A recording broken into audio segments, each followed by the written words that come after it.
I'm Matt Stine. I'm a platform engineer with the Cloud Foundry team. And today what I want to talk about is what I see as a symbiotic relationship between Cloud Foundry and this new hotness that is microservices. So I've got a few goals. One is I want to kind of revisit the change in business models that's driving this not only towards PaaS, but then also microservices, and then go into microservices at a high level.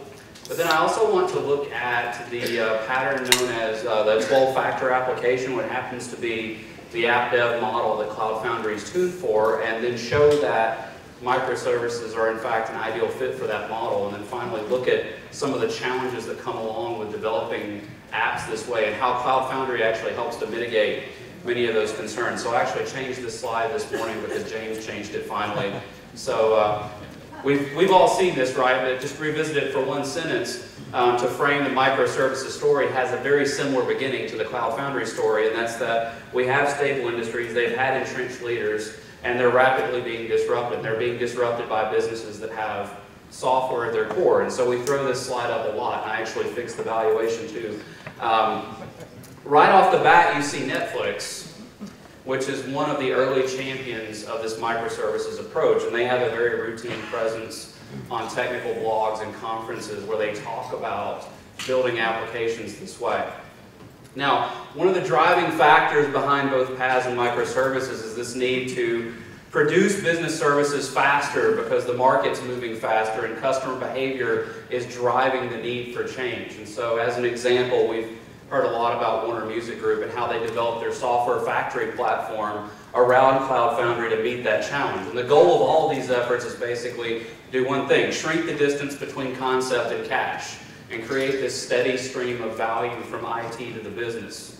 And so when you build a factory like this, they're usually built around a few common principles. One, obviously, iterative or agile development. We tighten feedback loops and pour feedback directly into the process. And we get feedback from the customer relationship during the development process, but we also want to get feedback through deep user analytics that are attached to our production applications that are being used by real customers. Scaling obviously used to be accomplished vertically, but that was too slow. Minimally we had to reconfigure or reboot machines, physically reconfigure racked hardware, very expensive, obviously can't do this in this economy. So the big players were accomplishing scale by horizontally scaling on commodity hardware, and usually this is through containers, lightweight VMs. We also have to deal with this diversity of clients.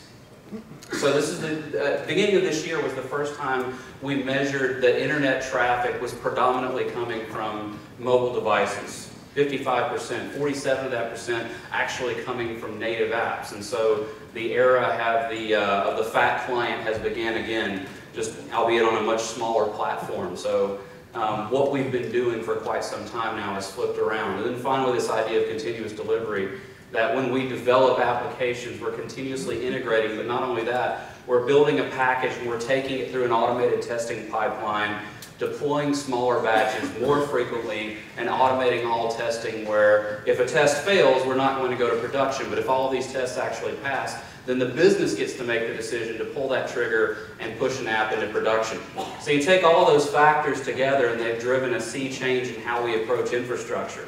Infrastructure has actually been out ahead of the game in adapting to meet these needs, first moving to the cloud, and then Cloud Foundry raising the abstraction to a focus on an ecosystem of apps and services. Unfortunately, most applications are still being developed as if we're living in the previous generation of both business and infrastructure, and that's the monolith. So microservices are what? These small, loosely coupled applications that follow the Unix model of building software, do one thing and one thing well. And they represent the app dev side of enabling us to meet all these software factory concerns. And they also enable us to scale application development from small teams to ecosystems of larger teams working together. And one very important thing, they make it cheap for us to try new ideas, new architectures, new technologies. We no longer have these long-term commitments to a single tech. The problem is, your enterprise dev shop, you want to move this direction, move towards Cloud Foundry, move towards microservices, they have to embrace a new set of architectural constraints. Now, Cloud Foundry optimizes around this 12-factor application. 12-factor applications tend towards small footprints, stateless, shared nothing architectures, and they discover their configuration through late binding to their runtime environments. Now, microservices take the 12-factor style a step further by organizing services around business capabilities, decoupling component change cycles, and introducing techniques like polyglot persistence. Both of these styles and techniques represent a pretty radical departure from large footprint, monolithic, layered architecture applications that enterprises have traditionally employed. And so CF and microservices each bring their own set of unique challenges to the enterprise that's looking to move forward.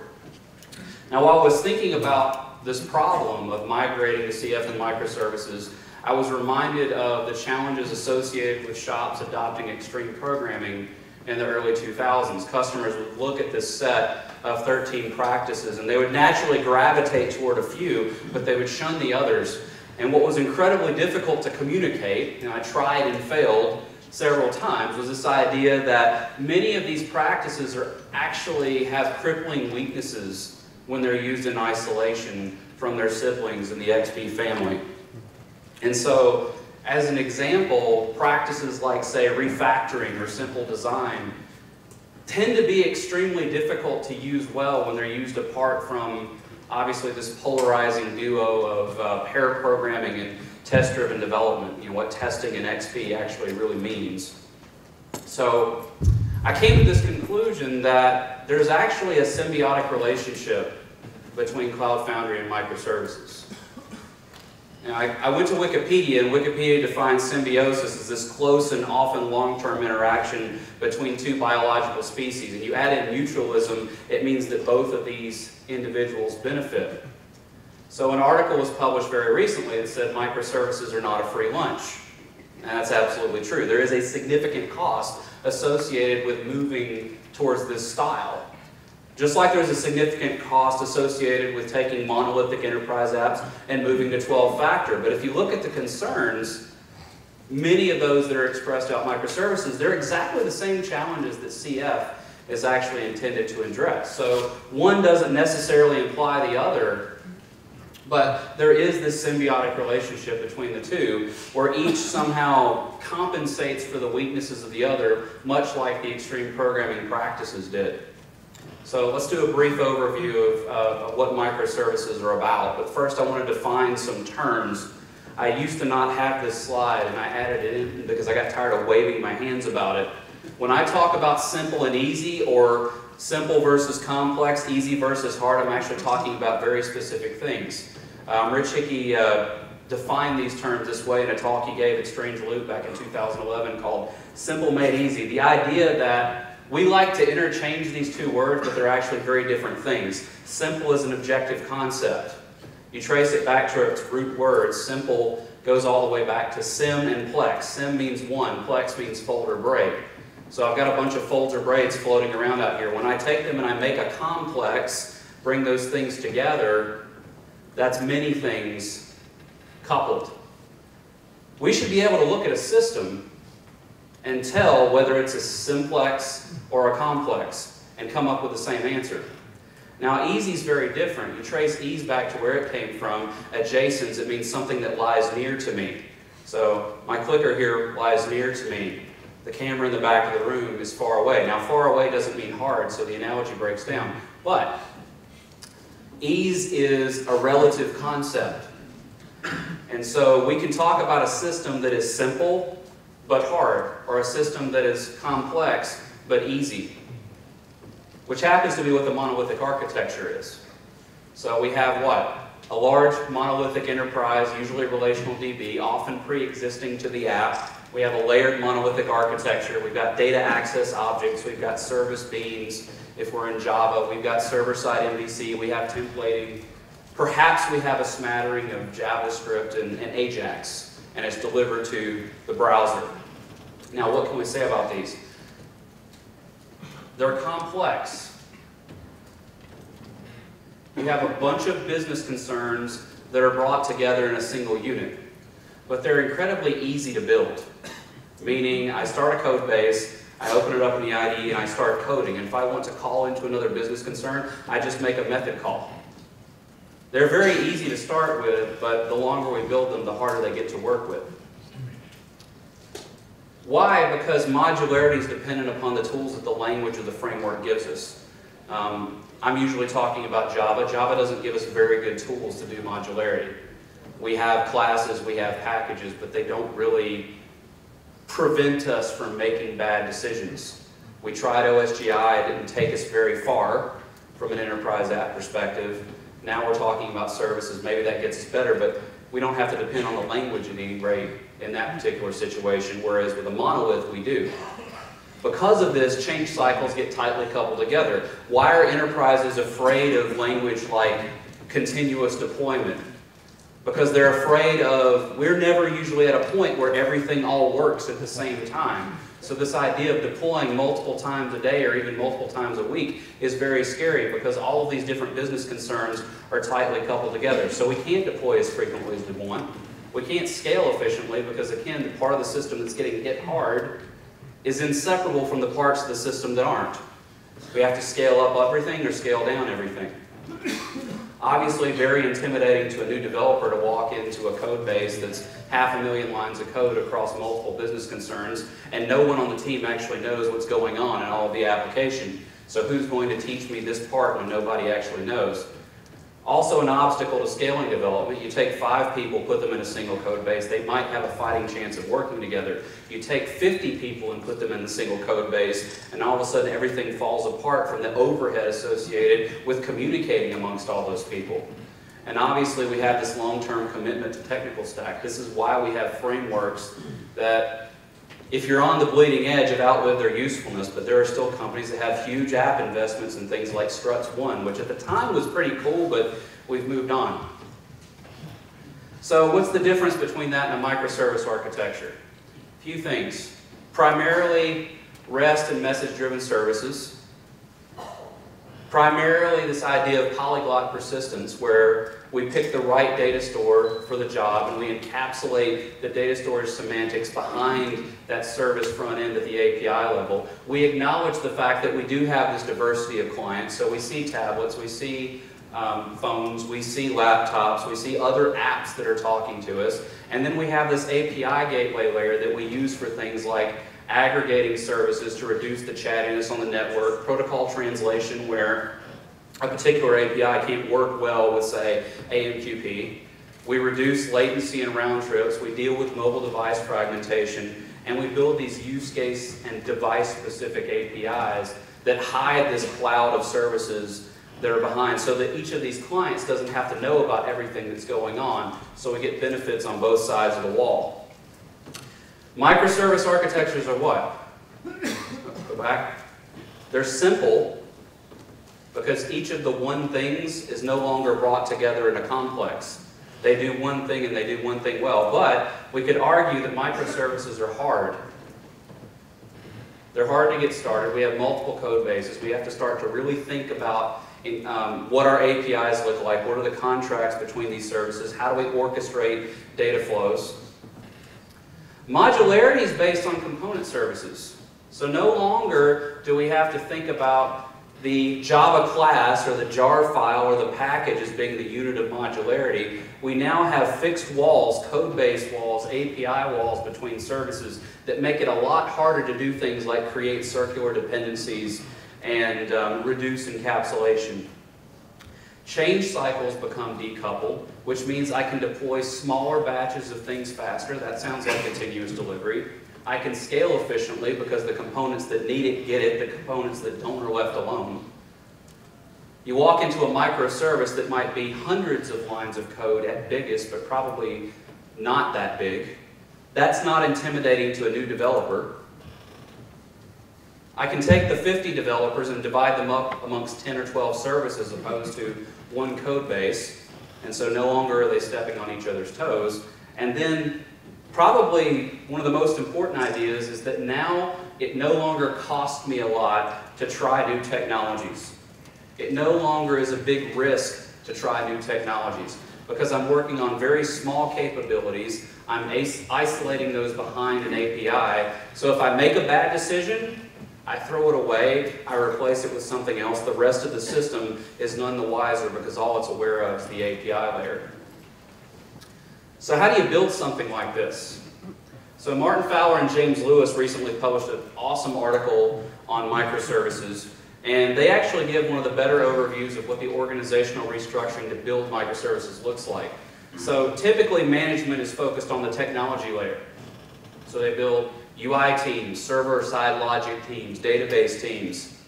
And when you separate teams like that, simple changes almost always involve cross-team projects. And cross-team projects are big, and they take time, and they take budget approval. And so what a smart team does is try to stay away from the approval process as much as they can, and just force the logic into whatever app they actually do have access to. And so now you have logic all over the place. Think concerns are coupled together. And this is actually an example of Conway's law in action. Melvin Conway was a smart guy. We weren't building a lot of software in 1967 in the enterprise, but he came up with a law that actually makes sense today, and probably makes more sense today than it ever did. An organization that designs a system is going to produce a design that's a copy of itself. So Fowler talks about organizing not around technology, but around business capabilities. And so you build these cross-functional teams that include all of the roles necessary to build that particular capability, whether it's user experience, database, product management, QA, development. And these cross-functional teams are not only responsible for building, but also operating their products. And each product is split out into a number of individual services that communicate over, say, REST or a message bus. So with a monolith on the left, you end up spanning too many contexts. And so any given team member has this mental overload that they have to go through because they have to know all of the business at one time.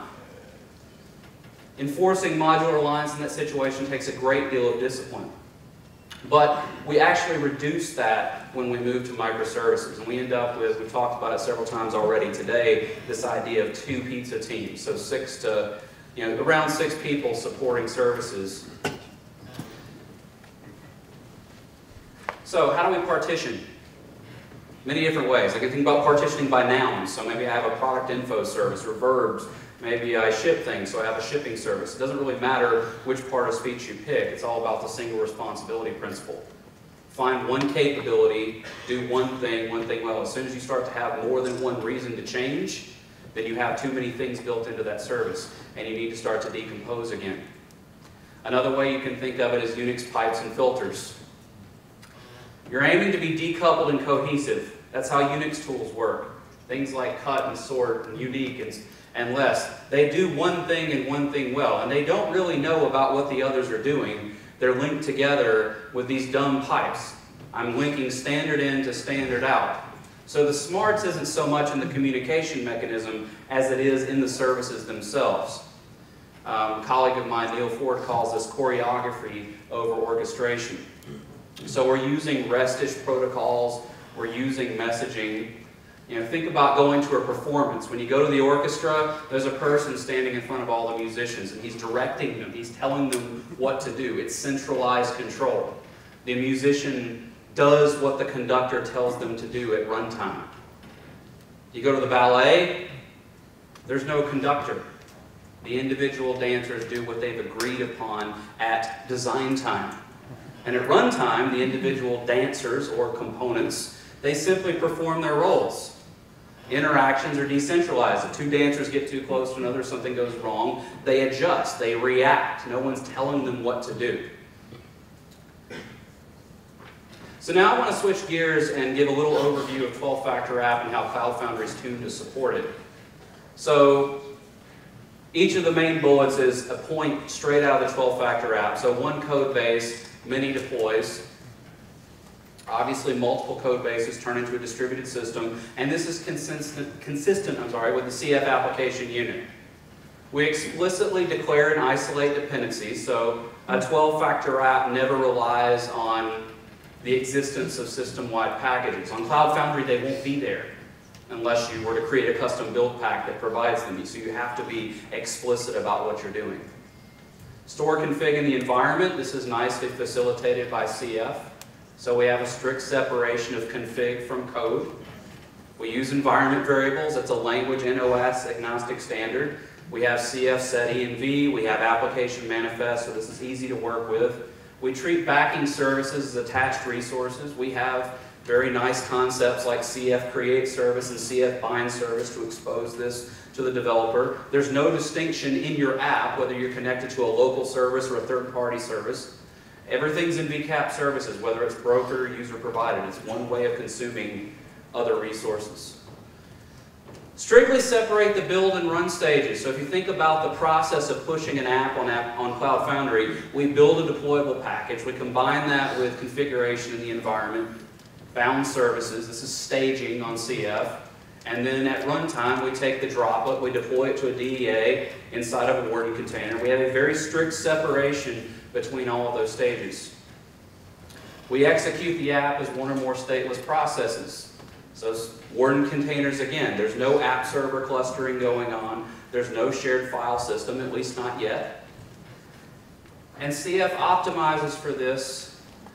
We have sticky sessions, but they're not to be relied upon. This is a challenge for a monolithic application. Monolithic applications tend to expect the ability to do things like clustering or write to a shared file system. So one move that the enterprise has to make. Export services via port binding. So we have the app port environment variable that tells the app where to bind to expose HTTP or HTTPS. We might have more in the future. We might have raw TCP. If a container is required to run the app, it's injected via the build pack. And then you scale out via the same process model. So obviously we have CF scale app minus I whatever. Here's another challenge for the enterprise. Maximize robustness with fast startup and graceful shutdown. So CF can scale very quickly, but it can only move as fast as your app can bootstrap itself. So if you have a very large monolithic application with lots of beans that need to be initialized, you can run out of time. Now we make you able to increase that timeout so that you can get your monolith up and running, but you're not going to get the full benefit of fast scaling until you can actually break that thing down. Obviously, keep dev, staging, and production as similar as possible. Cloud Foundry is Cloud Foundry. Spaces provide separation of concerns, but there are no technical differences. So you know that if your app's running in this space or this space, it gets the same capabilities, it gets the same services. Logs as event streams. We have Loggregator. Log is standard out, we pick it up, we handle routing, we handle storage concerns through the Drain API. The one thing we're still trying to, I guess, address as a challenge is this idea of running admin or management tasks as one-off processes. We've got some experiments like the Teammate build pack and WebSocketD to do some of this, but it's still not quite where maybe we need it to be. So 12-factor plus microservices. I'd say fully compatible architecture style. There's nothing we talked about in the microservices space that we would say is in opposition to 12-factor and vice versa. In fact, I think that the ideal 12-factor app probably is a microservice. And so now we also have frameworks that tend to optimize around those same ideas. So Spring Boot, if you're not familiar with it, represents the next generation of how to build server-side applications well. It makes the bootstrapping cost of a new Spring project approach zero. It has auto-config mechanisms that give you sensible, not only that, but production-grade defaults for most of the common choices that you want to make. And then you get this extensive set of additional production-ready features like metrics and health checks and externalized configuration exactly in the 12-factor style. And then Spring Cloud takes that to the next level by giving you these very easy mechanisms for connecting to those services that are exposed to you through the environment and giving you an awareness of your other environment variables. So 12-factor apps that are tuned for PaaS platforms like Cloud Foundry and Heroku can run very well. Of course, much of this was inspired by the Drop Wizard framework, which was one of the first JVM frameworks targeted at building apps in this style. So to finish up, I want to take a look at the challenges that are associated with developing in this architectural style. So Benjamin Wooten published this excellent article a couple of months ago at High Scalability called Microservices, Not a Free Lunch. And he does a very excellent job, I think, of summarizing the challenges that you run into when you travel down this road of microservices. So we have all these different areas in which we actually do have to pay for our lunch. And so what I want to do is focus in on 4 of these bullets that I think Cloud Foundry has a lot to say about. So first he goes through the operations overhead that we run into, and I want to walk through these bullet by bullet and basically show how Cloud Foundry addresses absolutely all of them. So I have all these microservices to build, test, deploy, and run. And I have polyglot languages, and I have all these different environments. This is exactly the set of concerns that Cloud Foundry build packs are intended to address. Of course, all of those services are going to need clustering for failure. They're going to need resilience. And so your single monolithic system becomes 20 services, and maybe those are 40 or 60 processes after we've scaled for HA. And obviously this is what Cloud Foundry CF Scale, the Health Monitor, App HA, placement pools, all of this was intended to address. He then goes on to say, we'll throw in load balancing, Cloud Foundry Router, messaging layers for plumbing between the services, Cloud Foundry services like RabbitMQ, IronMQ, Redis. You need high-quality monitoring to productionize your apps. So we have agent-based monitoring with things like New Relic and App Dynamics, Spring Insight, integrated APM coming in Pivotal CF. We need a very strong operations infrastructure. We have Cloud Foundry Bosch. And then we also need a very sophisticated release deployment automation infrastructure. So the Cloud Foundry API is obviously available. We have a scriptable CLI now. We have Maven and Gradle plugins. And we have strong partnerships with companies like CloudBees around Jenkins. So I pulled this one paragraph. So there's not much in terms of frameworks and open source tooling to support this from an operational perspective. And it's likely that if you want to roll this out as an enterprise, you're going to have to make a significant investment in custom scripting or development to manage these processes before they write a line of code that delivers any business value. Now, I greatly respect the analysis in this article, but this portion for me was just whack. What no open source tooling are we talking about? Substantial DevOps skills. This is a problem? I think DevOps skills are a good thing in any architecture. You definitely need high quality DevOps and automation release skills embedded in your development team. It's just a good idea. Dev teams, he goes on to talk about dev teams running Tomcat clusters and keeping them available, and because we're going to microservices, now they have a whole bunch of other things they need to be aware of and keep running. You don't keep stuff running on Cloud Foundry. Cloud Foundry does that for you. You have build packs to set up your runtime environments. You have the health monitor to keep things running. He talks about not throwing apps built in this app style over the wall to an ops team. Well, with Cloud Foundry you don't, and you shouldn't be doing that anyway.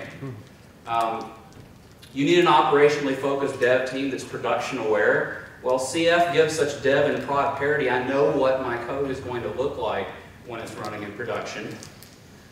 Services need their own data stores. We're trying to do polyglot persistence. So now the development team also needs to know how to deploy and run and optimize and support all the NoSQL products. CF Bosch, CF service brokers, I think we've got a lot of this covered. Distributed systems are complex, I agree.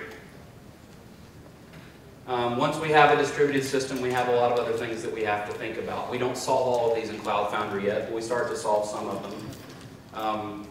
We help you deal with your networks. We help you deal with fault tolerance. We help you deal with load variability through scaling, auto scaling that's coming in the Pivotal CF product, APM that's coming. Testability.